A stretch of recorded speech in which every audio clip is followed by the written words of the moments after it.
3 আসসালামু আলাইকুম। গাজা কেন সাফ করতে চান ডোনাল্ড ট্রাম্প? ফিলিস্তিনিদের অবরুদ্ধ গাজায় বাসিন্দাদের আশ্রয় দিতে মিশর ও জর্ডানের প্রতি আহ্বান জানিয়েছেন মার্কিন প্রেসিডেন্ট ডোনাল্ড ট্রাম্প। তার এমন আহ্বানে প্রশ্ন উঠেছে কেন এবং কী কারণে বাসিন্দাদের অন্য দেশে সরিয়ে গাজা উপত্যকা খালি করতে চান যুক্তরাষ্ট্রের নতুন প্রেসিডেন্ট ডোনাল্ড ট্রাম্প। গত শনিবার ডোনাল্ড ট্রাম্প সাংবাদিকদের বলেন, মিশর ও জর্ডান গাজার ফিলিস্তিনিদের আশ্রয় দেবে বলে আশা করেন তিনি। বিষয়টি নিয়ে তিনি জর্ডানের বাদশাহ দ্বিতীয় আবদুল্লাহর সঙ্গে কথা বলেছেন। মিশরের প্রেসিডেন্ট আবদেল ফাত্তাহ আল সিসির সঙ্গেও তিনি কথা বলবেন এ ব্যাপারে ট্রাম্প জানান। তিনি বলেন, আমি চাই মিশর গাজা থেকে আরও মানুষ নিয়ে যাক। আপনারা সম্ভবত 15 লাখ মানুষের কথা বলছেন। তাদের অন্যত্র সরিয়ে নিয়ে গাজা খালি করতে হবে আমাদের।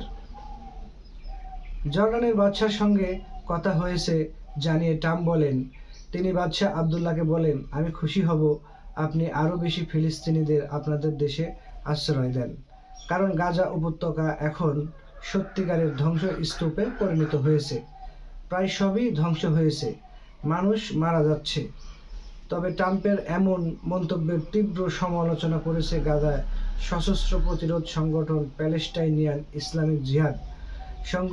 সংগঠনটি বলেছে, ফিলিস্তিনিদেরকে তাদের নিজ ভূখণ্ড ছেড়ে যেতে বাধ্য করতে ট্রাম্পের এমন মন্তব্য যুদ্ধ অপরাধ ও মানবতা বিরোধী অপরাধ উস্কে দেওয়ার শামিল।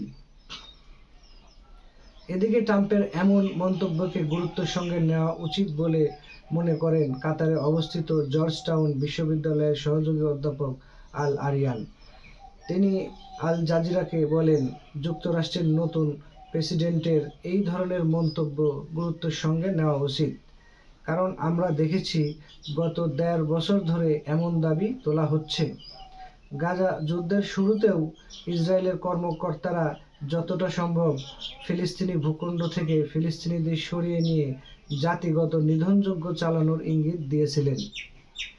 ইতিহাসবিদরা বলেন, গাজা থেকে ফিলিস্তিনিদের অন্য কোথাও সরে যেতে বাধ্য করা হলে মহাবিপর্যয়ের মতো কালো অধ্যায়ের পুনরাবৃত্তি হতে পারে।